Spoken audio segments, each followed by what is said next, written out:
I was 18 years old when I went down to Dublin with a fistful of money and a cartload of dreams. Take your time, said me father, stop rushing like hell, and remember all is not what it seems to be.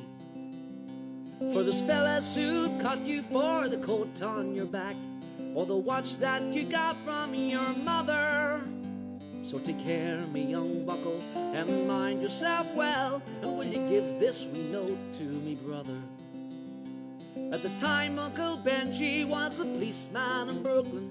Me father, the youngest, looked after the farm.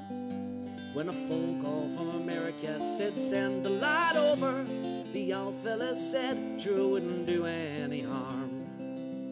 For I've spent my life working this dirty old ground for a few pints of porter and the smell of a pound. And sure maybe there's something you'll learn or you'll see. You can bring it back home, take it easy on me. Well, I landed at Kennedy and a big yellow taxi carried me and me bags through the streets and the rain. And me poor heart was thumping around with excitement, and I hardly even heard what the driver was saying. We came in the short parkway, across the flatlands of Brooklyn, to me uncle's apartment around the East 53rd. I was feeling so happy, I was humming a song, and I sang "You're as free as a bird." Well, too short in this story, what I found out that day was that Benji got shot down in an uptown foray.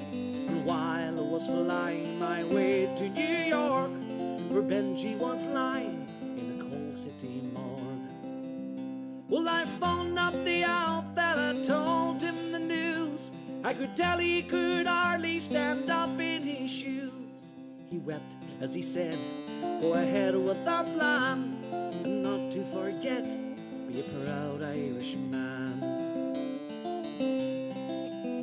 So I went up to Nellie's beside Fordham Road. I started to learn about lifting the load. But the heaviest thing that I carried that year was the bittersweet thoughts of my hometown so dear. I went home that December, cause the old fella died. Had to borrow the money from a fella on the side, and all the bright flowers and brass could deny the poor wasted face of me father. I sold up the old farmyard for what it was worth, and into me bag stuck a handful of earth. Then I caught me a train and I boarded a plane, and I found myself back in the US again. It's been 22 years since I set foot in Dublin. My kids know to use the correct knife and fork. But I'll never forget the green grass and the rivers as I keep law and order through the streets of New York.